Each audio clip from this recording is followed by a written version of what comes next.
So thank you for joining us. And it's 8 a.m. I hope everyone is doing well. And so we will get started with this morning's meeting. And so this morning's meeting is going to be presented to us by Dr. Terlika Chisolm-Smith. Dr. Chisolm-Smith was born and raised in Nassau, Bahamas, where she received her early education at Xavier Law School and St. Augustine's College. She then went on to obtain a bachelor's degree in biology from Macalester College in Minnesota. She received her medical doctorate degree at Wake Forest University School of Medicine in Winston-Salem, North Carolina. She did her specialty training in pediatrics at Jackson Memorial Hospital in Miami, Florida, and received board certification with the American Board of Pediatrics in 2007. She's a consultant pediatrician at the Princess Margaret Hospital, and most of us know her very well, and an associate lecturer at the University of the West Indies Medical School, Bahamas campus. Dr. Chisolm-Smith has been practicing pediatrics in the Bahamas since 2007 and has extensive experience in both inpatient and outpatient pediatrics. She serves as the director of the Pediatric Diabetes Clinic at the Princess Margaret Hospital and is the coordinator of the Pediatric Internship Clerkship. The current private practice is at the Pediatric Suite at the Walk-In Clinic on Collins Avenue. And so it is with great pleasure that we welcome this morning Dr. Terlika Chisolm-Smith. Thank you very much for joining us, Dr. Chisolm-Smith.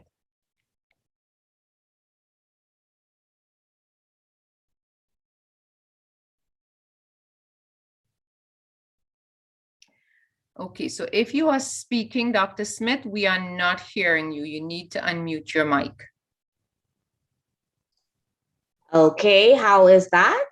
So we hear you now, loud and clear. Welcome. Okay, good morning, everybody, again.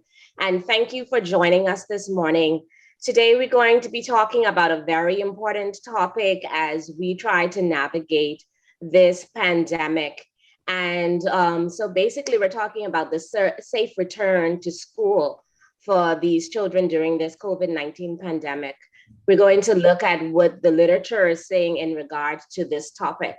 So let's get into the meat of the matter. As Dr. Black has given me a great introduction, I'm Dr. Chisolm, consultant pediatrician at the Princess Margaret Hospital. I have no disclosures.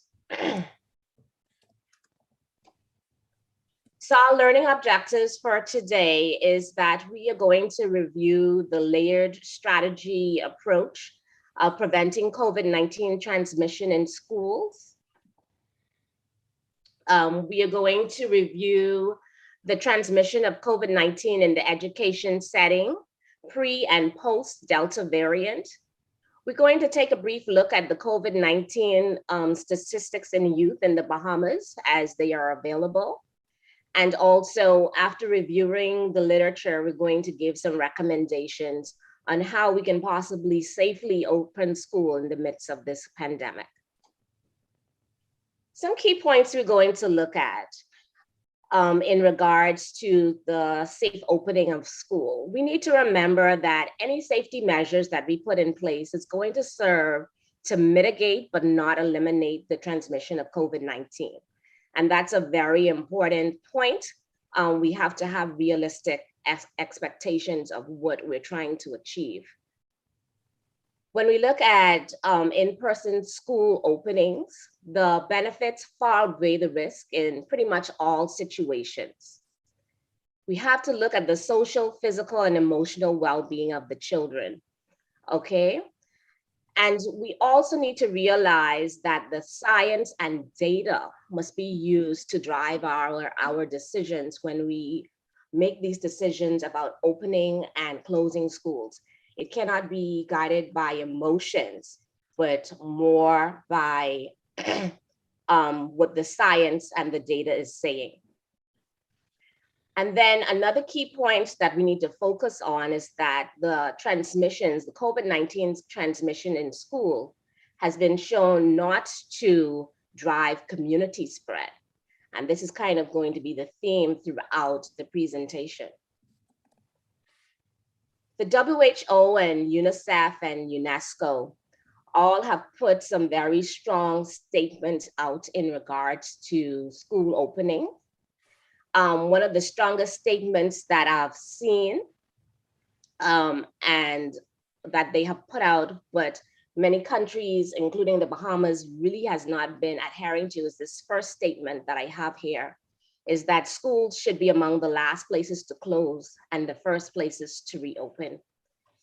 These organizations have looked at schools in many different countries and realized and come to the conclusion that schools are not the source of COVID-19 in regards to transmission among students and among communities.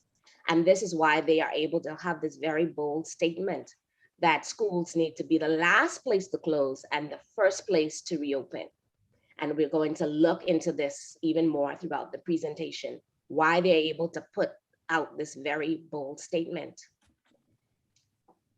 These organizations have made a mandate that we as countries need to protect children's mental and social well-being.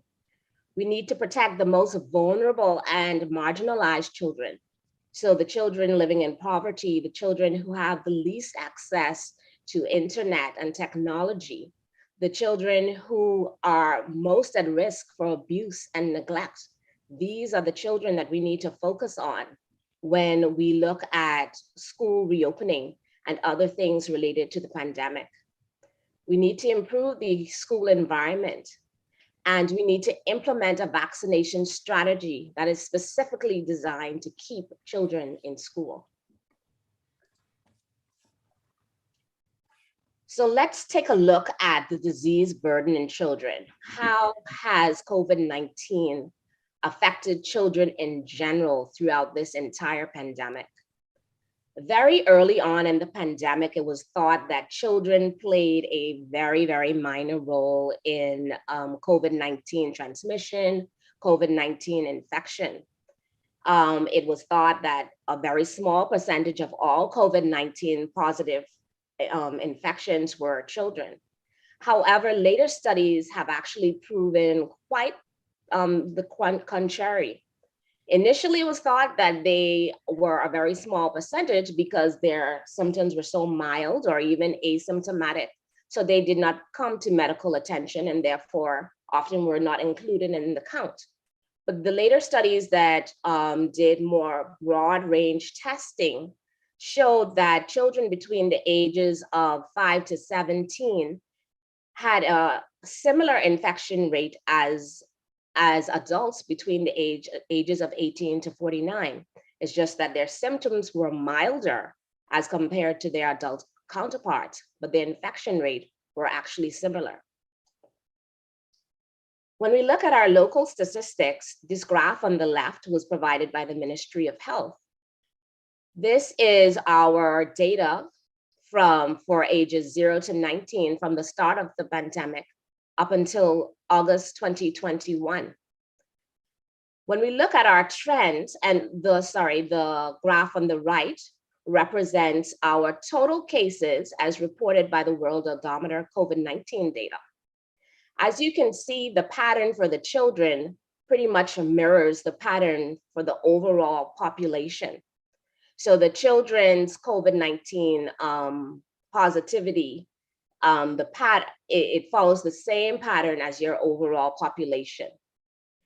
Now, when you look at which subset of children are affected most, as expected, the older children, ages 15 to 19, as you see in the yellow line, kind of leads the pack. And that's been the situation throughout the entire pandemic.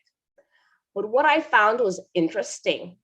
During these summer months, June, July, and August, when the children are at home, the numbers in the pediatric groups surge just like their adult counterparts. So we see that being at home isn't this COVID-free sanctuary for the children. And we need to keep that in mind, because sometimes we think that, okay, the kids are home, they're not in school, so they're safe from getting COVID. But this is proving not to be the case. Now let's look at our hospitalization data. We all know that the biggest burden of COVID-19 and the endpoint that we want to look at is hospitalization and death, not just COVID-19 positivity. So this is our data, and this was provided by Dr. Corinne Sinqui-Brown, and I thank her for her input.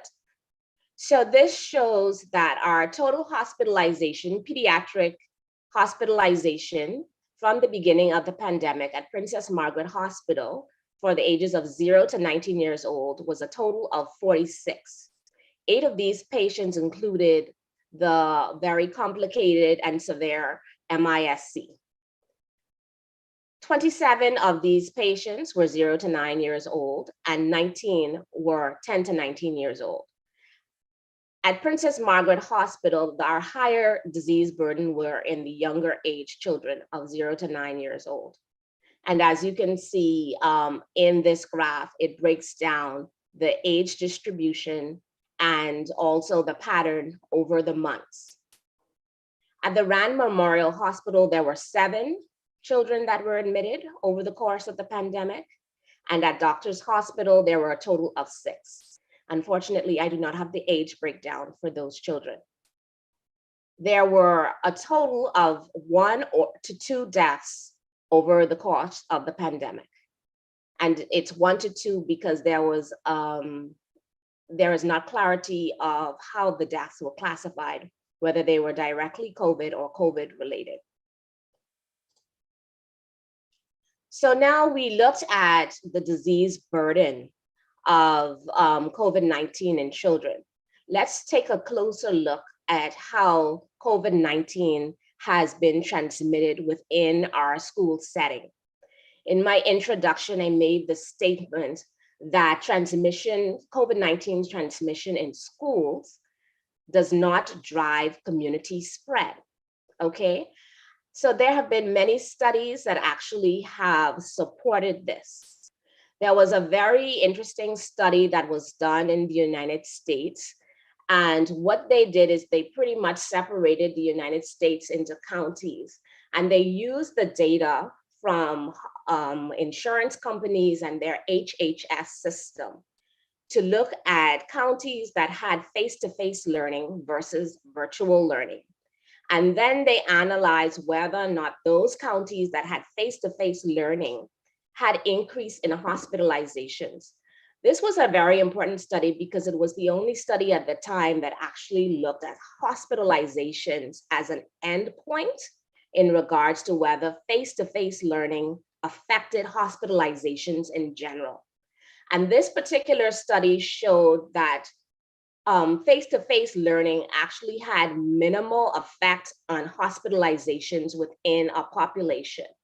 The only subset of counties that showed that the results were inconclusive if the hospitalization rates were very, very high in the summer leading up to the school opening.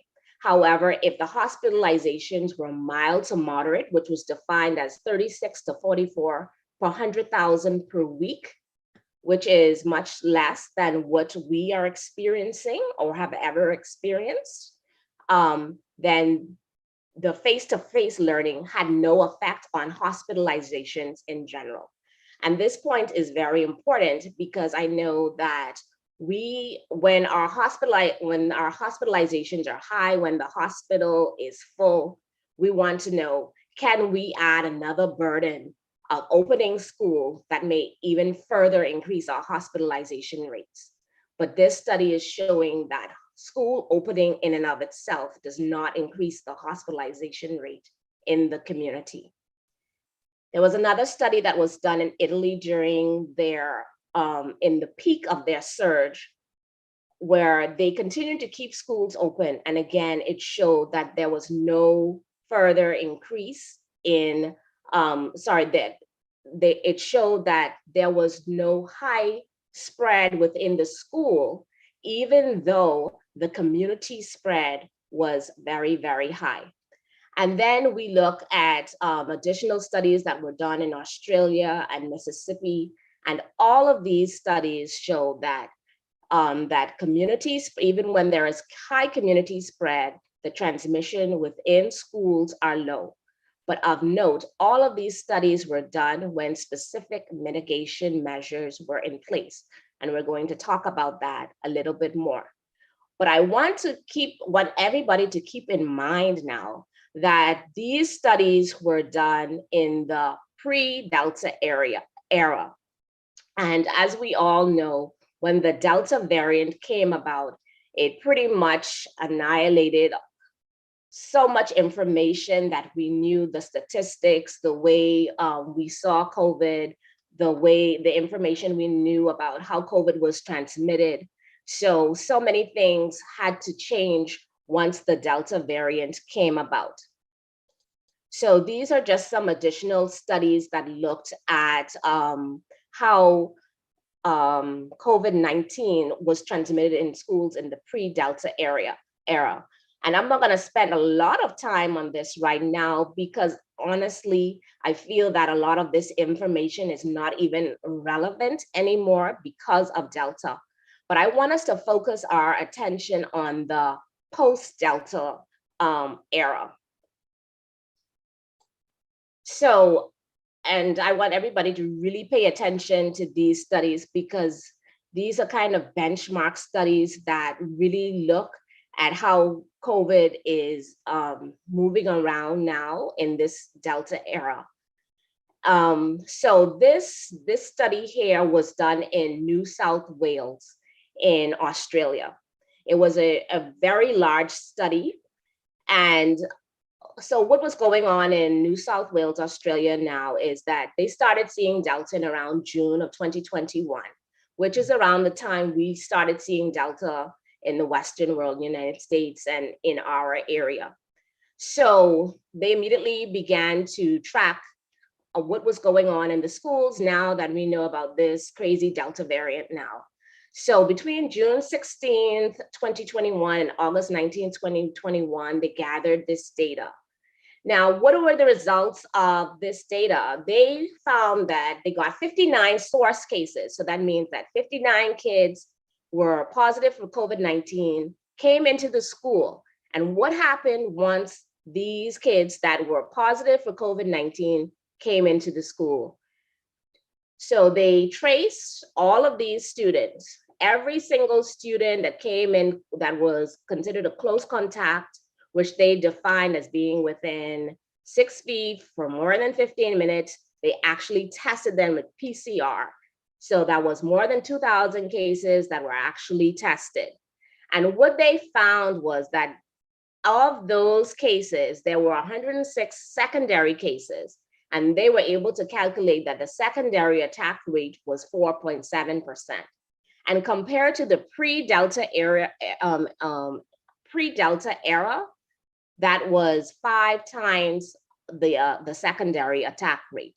So pre-Delta was 0.9% secondary attack rate, and post-Delta was a 4.7% secondary attack rate.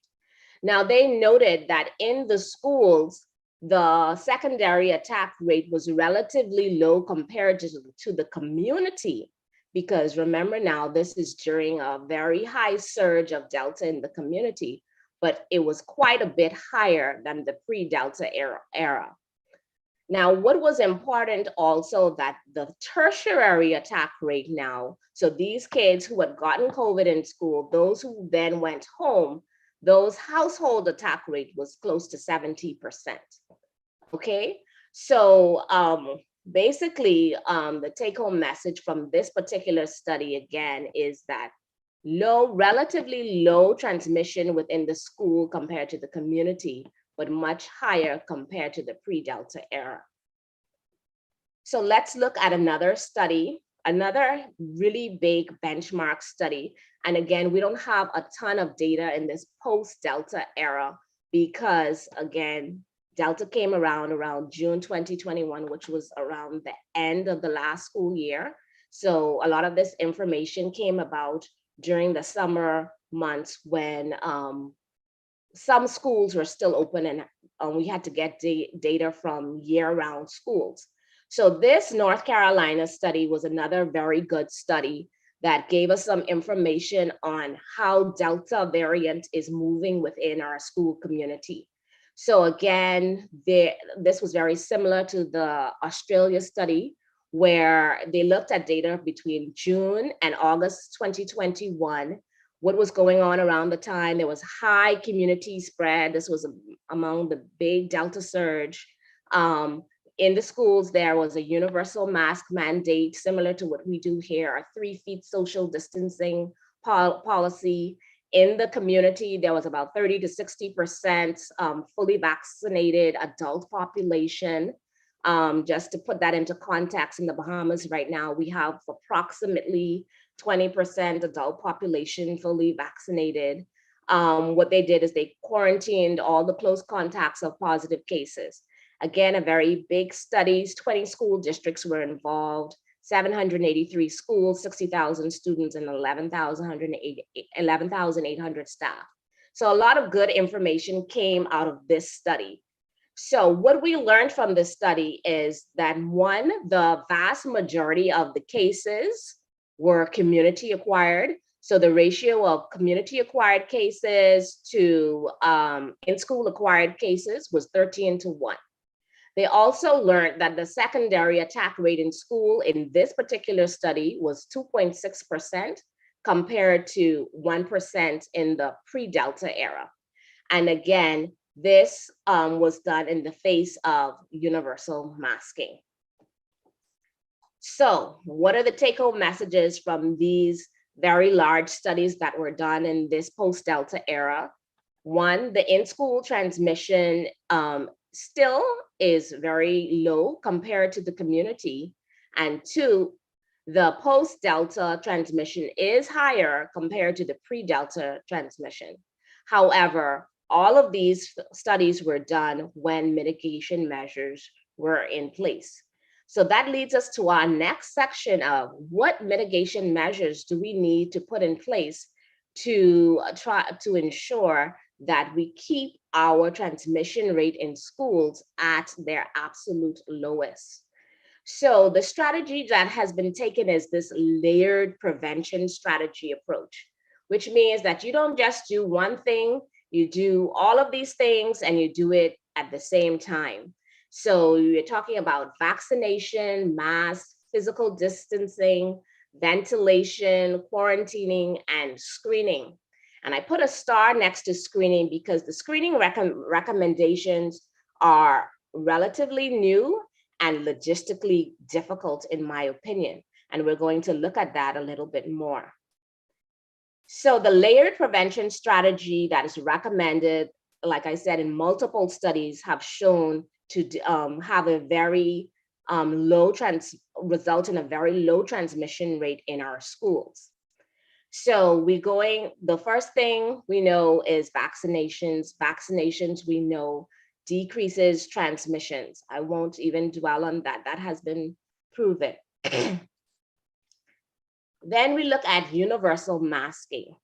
Now, initially, when the COVID-19 vaccines became widely available in the United States, the CDC had said that persons that were fully vaccinated did not need to wear masks.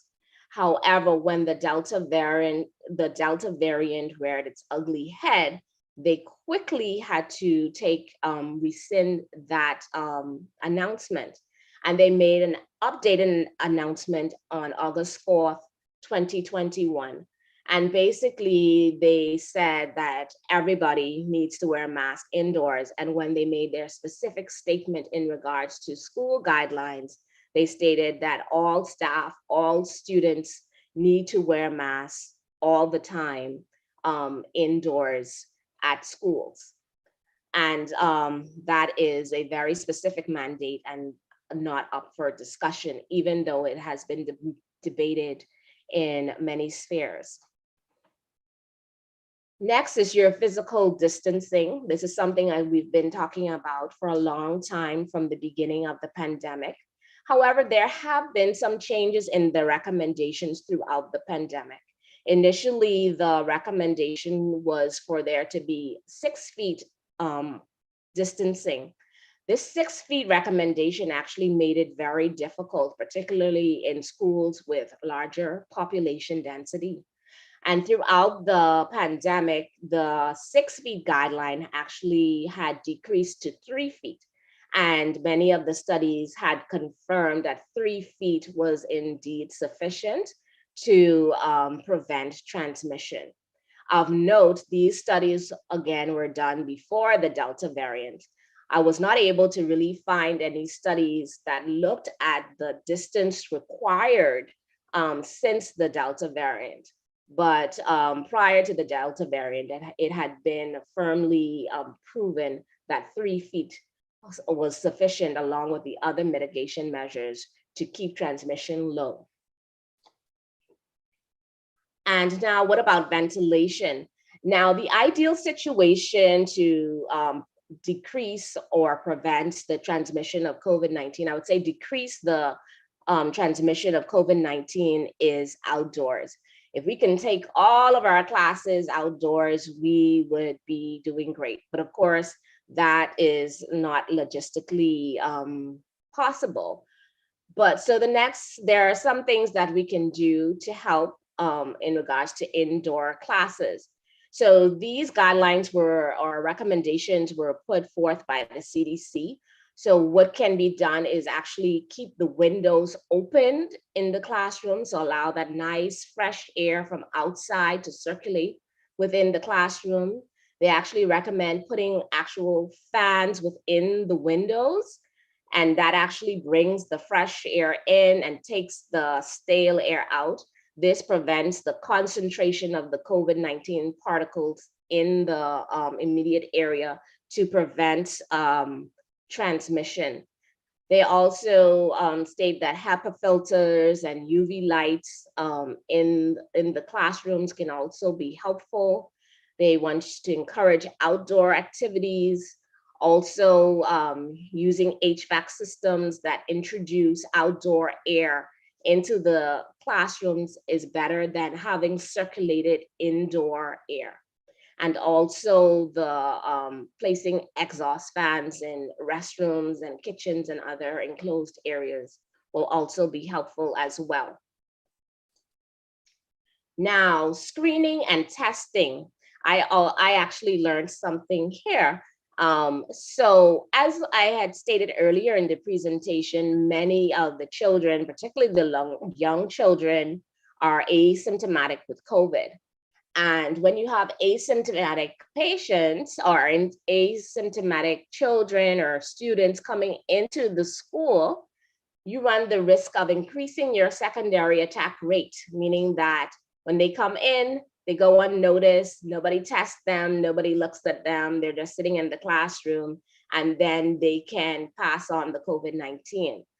So what is being recommended now by the CDC is in areas where there is where there is high community spread, that you actually do weekly testing of the students to try to mitigate and not eliminate, decrease that secondary attack rate. And they actually recommend, even in areas where there is not high community spread, to actually still do weekly testing of the teachers.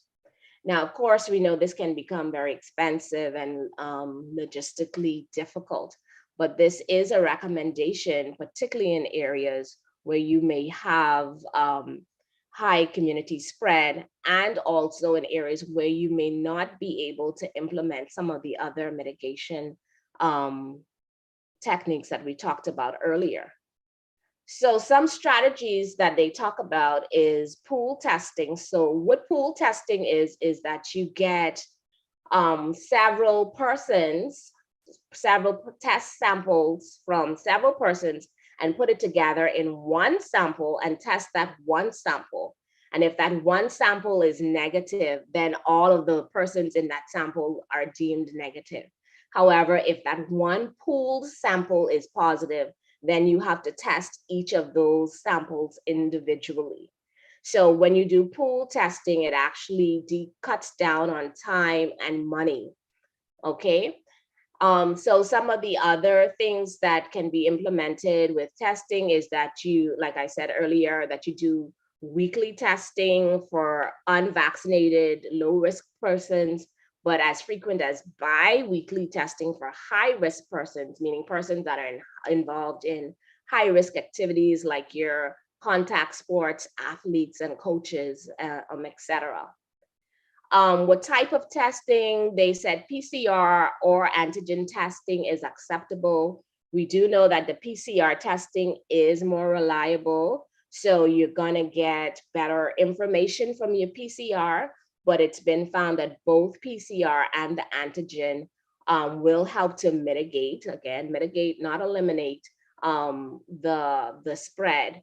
But it's important that you, whatever test you do, you get your results back within 24 hours, or it's not going to be useful.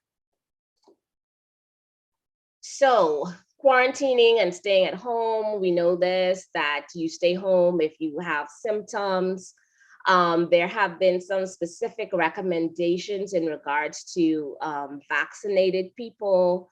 I don't know if this is going to change soon in regards to Delta, with this Delta variant, but the current recommendations is that fully vaccinated asymptomatic post-exposure persons don't need to quarantine. They just need to be tested after 3 to 5 days.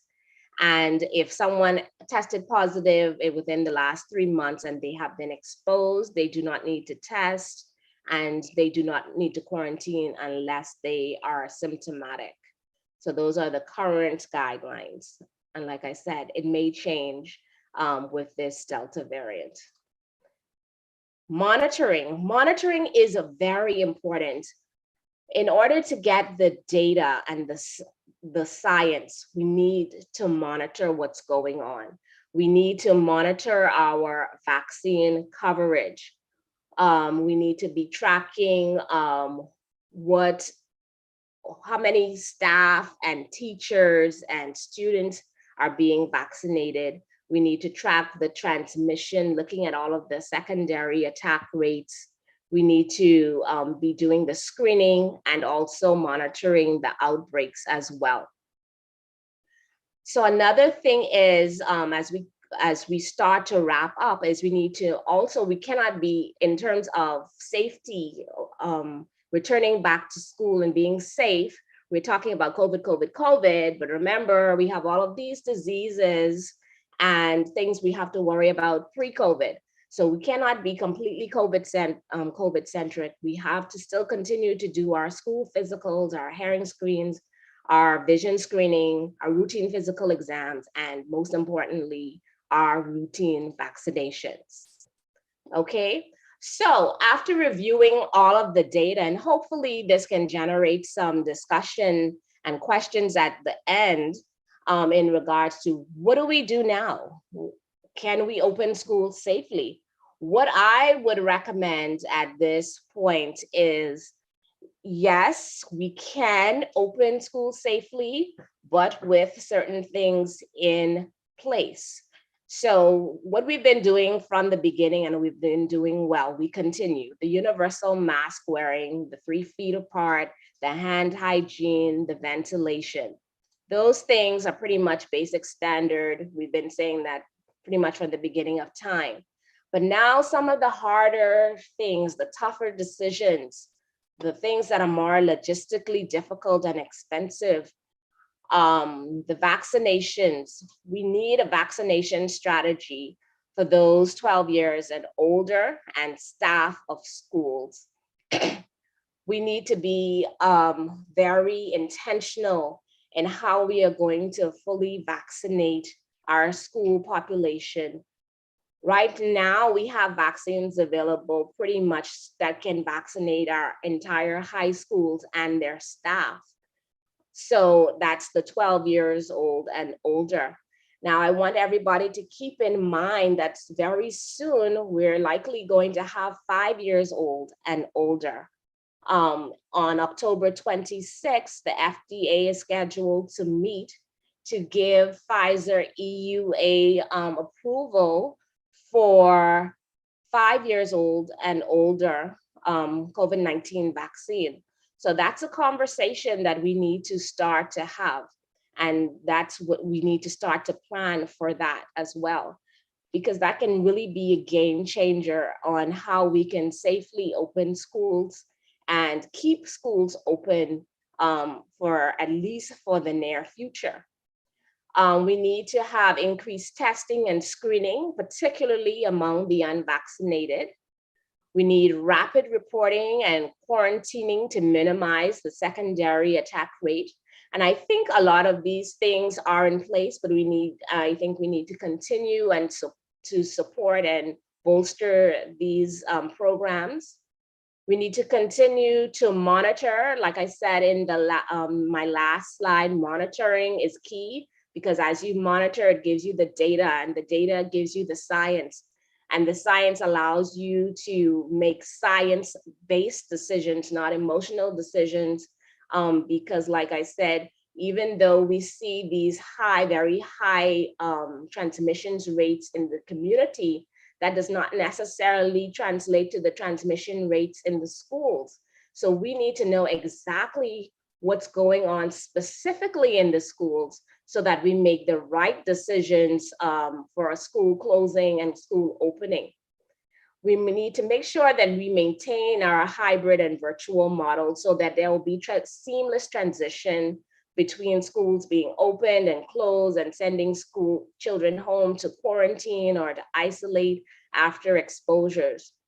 And finally, we need to really have collaboration of all the key players that's involved in this. So the Ministry of Health, the Ministry of Education, their surveillance unit, pediatricians, school administrators, and teachers.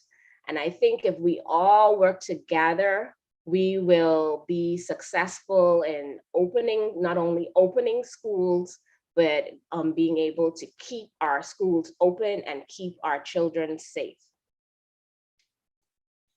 These are my references, and I will now open up the floor for any questions or discussions.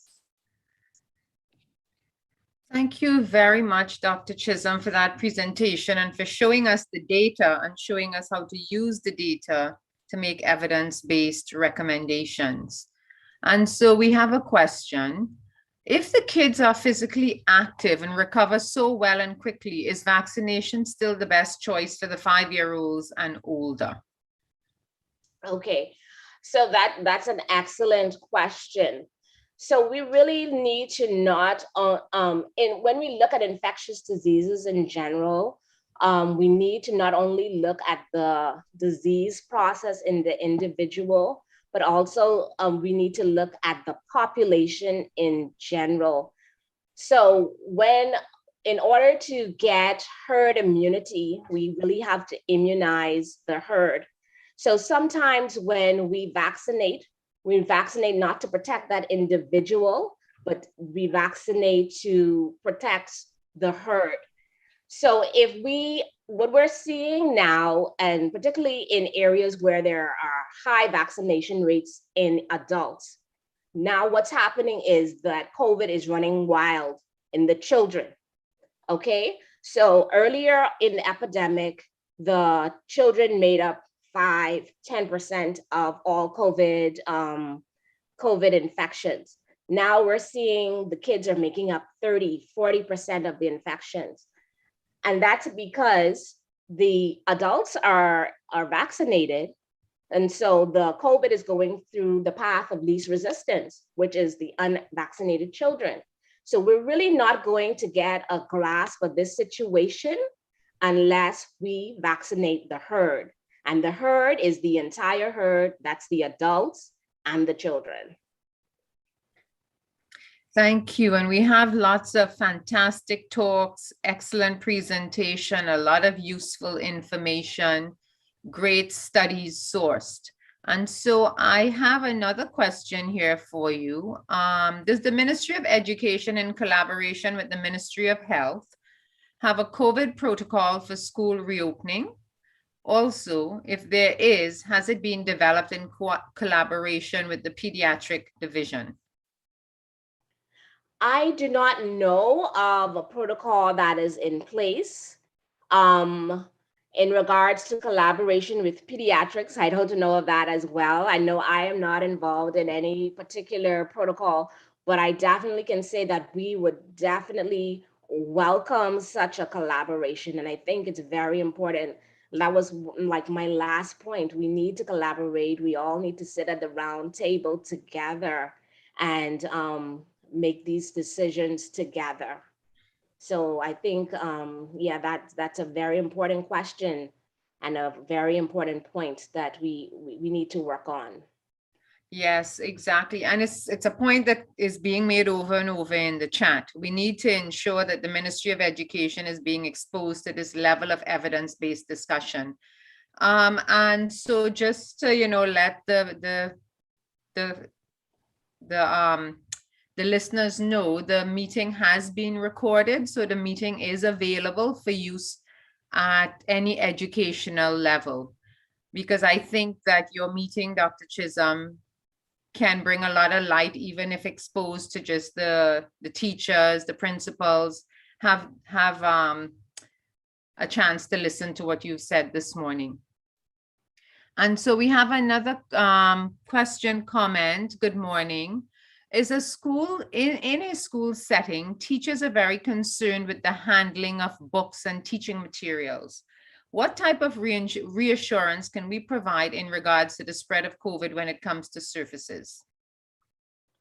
Right. So the evidence is saying that surfaces is not a huge part of COVID-19 transmission. Of course, we always want to push hand hygiene, hand washing, cleaning the surfaces.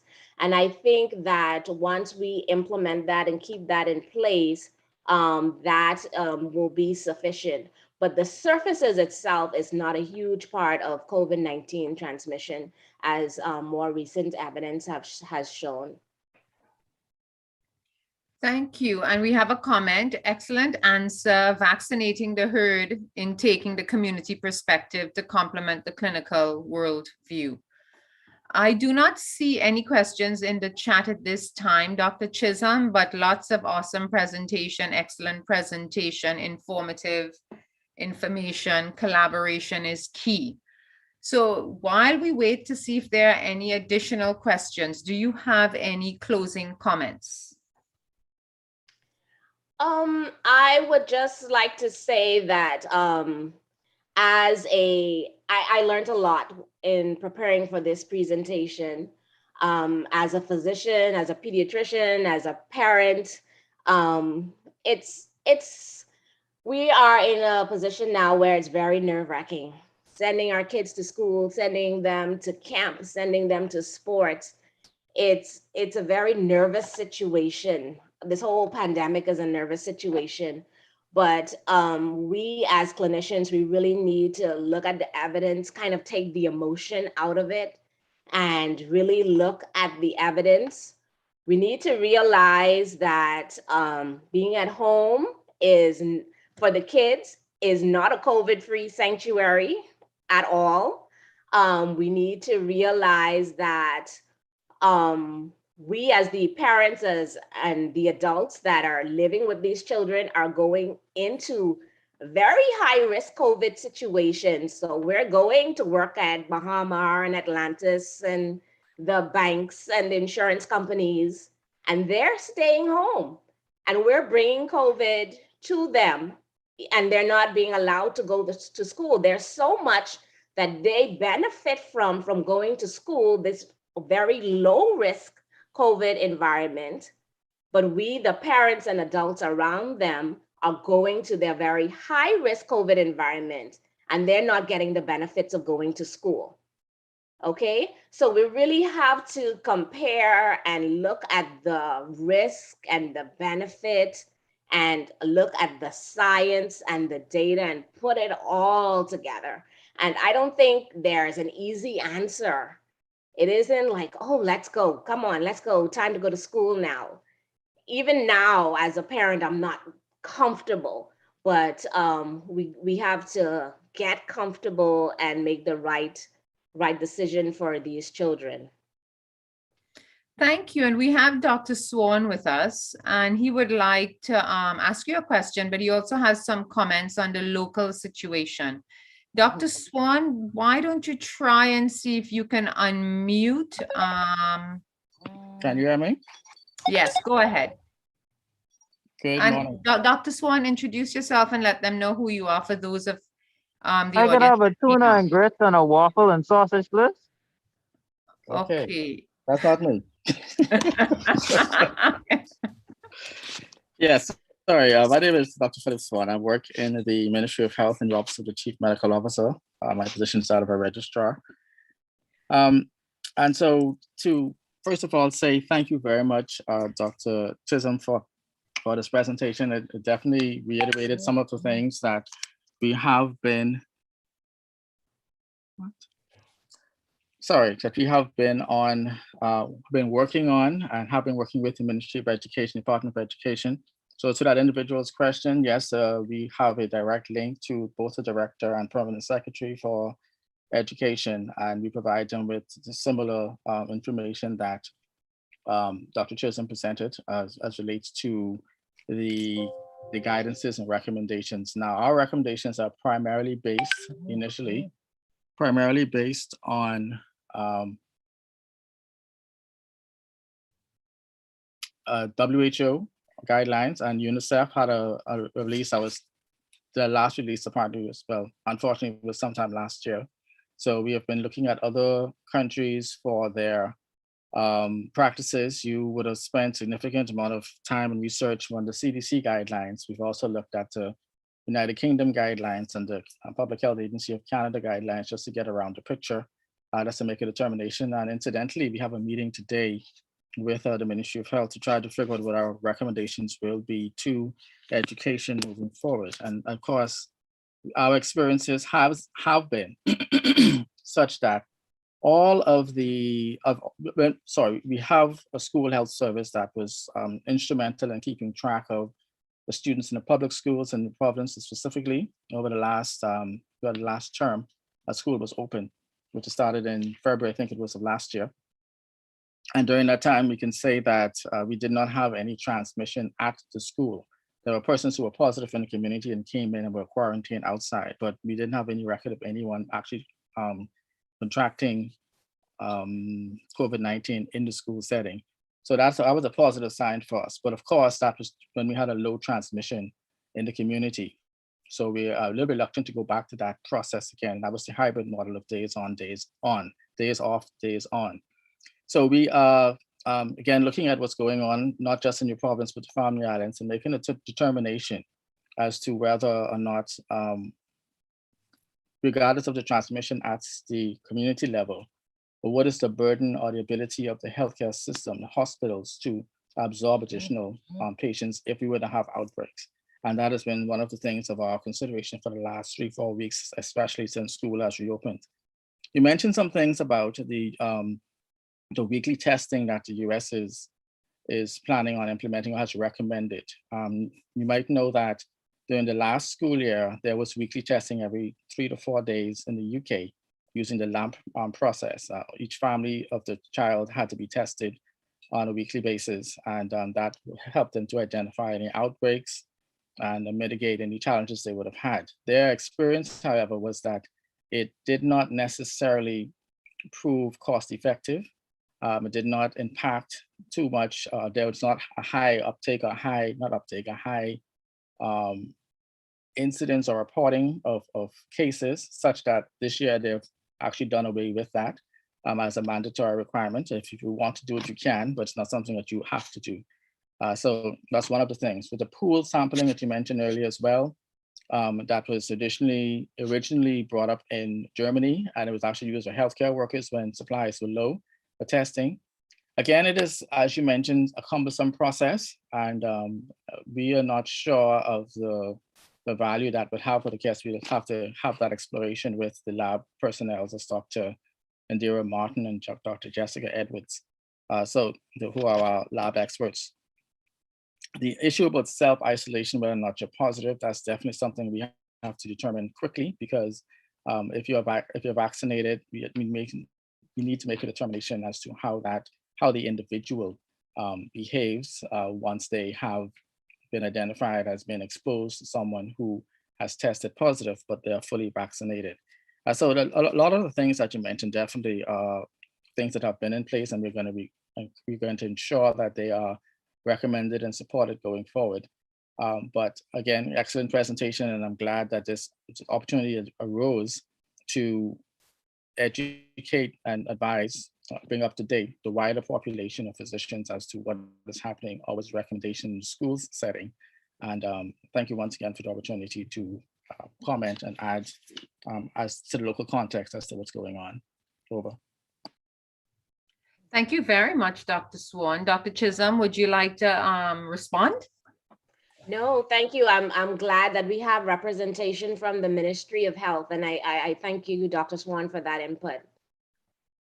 Okay, and so Dr. Vantario Taylor, I see you have your hand up. And so before we go to Dr. Taylor, I have a comment or question. Any comments on home interaction of school children with vulnerable loved ones, cancer patients, immunosuppressed, etc.? Well, I think that just like in any situation, they have to be careful.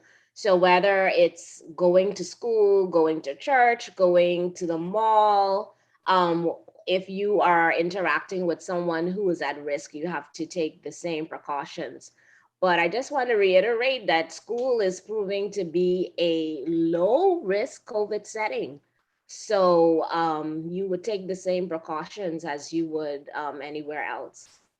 School is not a high risk COVID setting.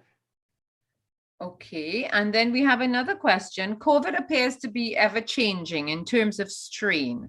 Will vaccines be with us yearly? That I cannot answer. I can assume that we're going to have annual COVID vaccines, but I cannot say with certainty. Okay, thank you. Dr. Vantario Taylor, are you ready to unmute with us?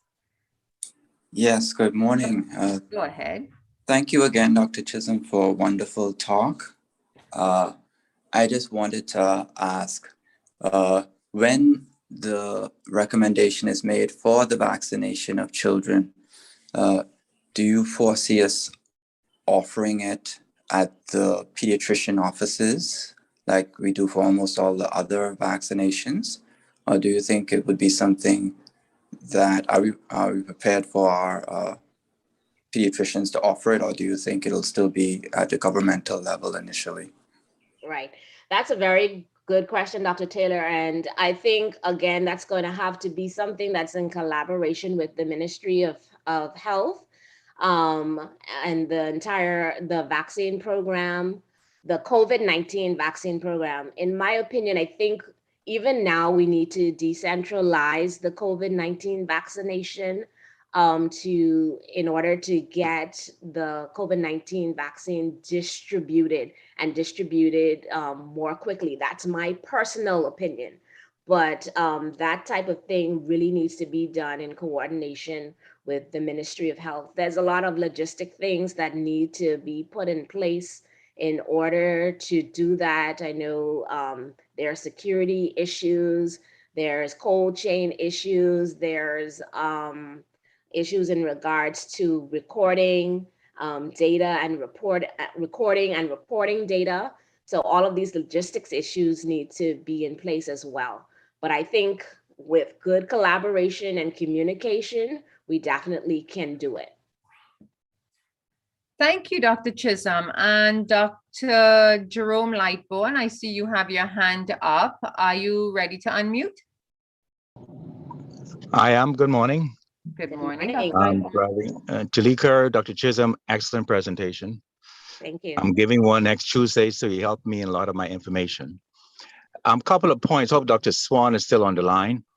And I like to throw it out there. We have a group in the Bahamas called the PPO. I've been president and Terlika's on that board. I'd like to put a proposal to Swan that we have pediatric representation on the advisory committee to open schools. And I think, Terlika, I'm going to put my foot in my mouth. I think you have displayed that you have a passion for it. And our kind of local expert, I'd like to volunteer you, and you can de-volunteer yourself. Number one. Number two, I strongly support, and I've been fighting for a long time, for pediatricians to be given vaccines to children. The uptake could be a whole heap better, number one. Number two, concerning the storage of the vaccine, the new vaccine coming out for kids, it's a little different than the current one for the 5 to 11. It can be stored for up to 10 weeks in a regular refrigerator. All of our offices are standardized. We all credential properly, and we all do charting and documentation for lot numbers. So I strongly support that we get engaged on a more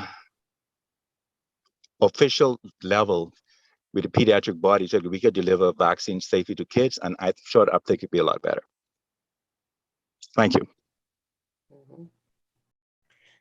Thank you very much, Dr. Lightbourne. I concur. I agree that we definitely need pediatric representation, and I'll take you up on that challenge.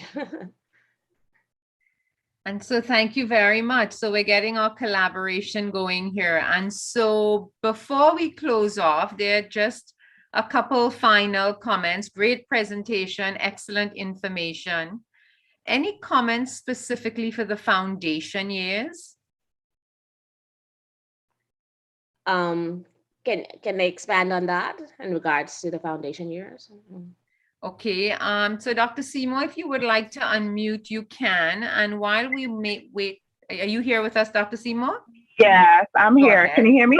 Yes, we can. Go ahead. Okay. Yes, just as it relates to the foundation years, that's the younger age group of children, the ones who may not necessarily be able to adhere to the mask protocols and the distancing protocols. So I just wanted to know, in your research, did you come across anything that was specific for the foundation years? Because they're expected as it relates to the protocols. Right. I haven't found anything specifically in the research, but I can say anecdotally that if you're talking about like that preschool age group or kindergarten age group, I can say anecdotally, these kids are they follow protocol even better than the high school students in regard to the masking and social distancing. They are on point. They stay in line, they keep their mask on, and they just adapt. So I don't think that there's any issues in that regard for that age group in terms of following the protocols, but that's anecdotal.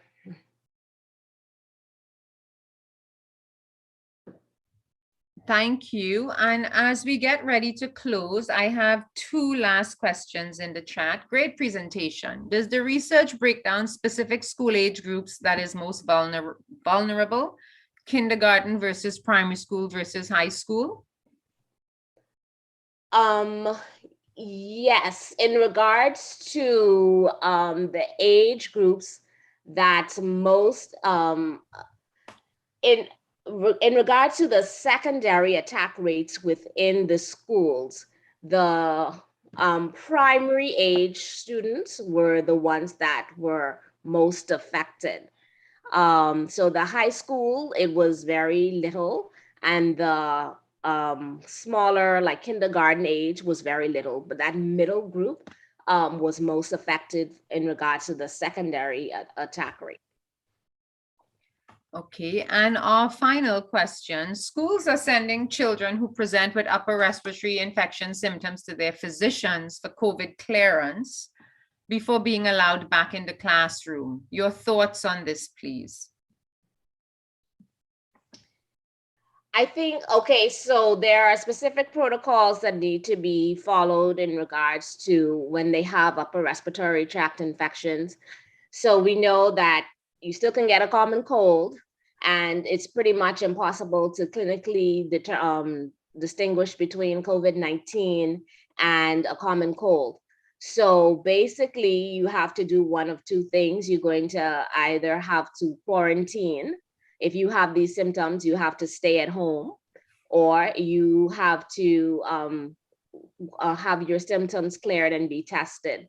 So I guess you will have to have some type of physician involved in order to clear these students. That doesn't mean a visit to the office, but either some type of conversation, because I can understand that the teachers would not be able to clear the students to come back. So they would need some type of professional to say that these children are cleared to return to school. Well, thank you. Thank you very much, Dr. Chisolm, for joining us this morning. It is 9 o'clock on the dot. So we will start closing off now. If there are any further questions, you can send them to Dr. Chisolm or myself. I have sent all the questions to Dr. Chisolm just in case there's any question that has been left unanswered so that we could get it answered for you. And thank you very much for joining us. The feedback link is in the chat and also in your information. And so do the feedback so that you can claim your CME. The meeting has been recorded and it will be available on the University of the West Indies website for those of you wishing to view it at a later date. Thank you to everyone for joining us, and we will see you again at the end of the month, the last Friday of the month, which is Friday, the 29th of October. And please remember, the Wednesday and Thursday before the end of the month is Research Day. So you will see those messages coming out shortly. So everyone have a good day, and we will see you again on the 29th of October at 8 a.m. where we will be joined by the Chief of the Division of Colorectal and Pelvic Reconstruction and Professor of Surgery and Pediatrics from the Children's National Hospital and the George Washington University School of Medicine. So everyone have a great day, and thank you again to our speaker, Dr. Terlika Chisolm-Smith, for this excellent and timely presentation. So let's work hard at getting our kids back to school and protecting their futures. Thank you very much and have a great day.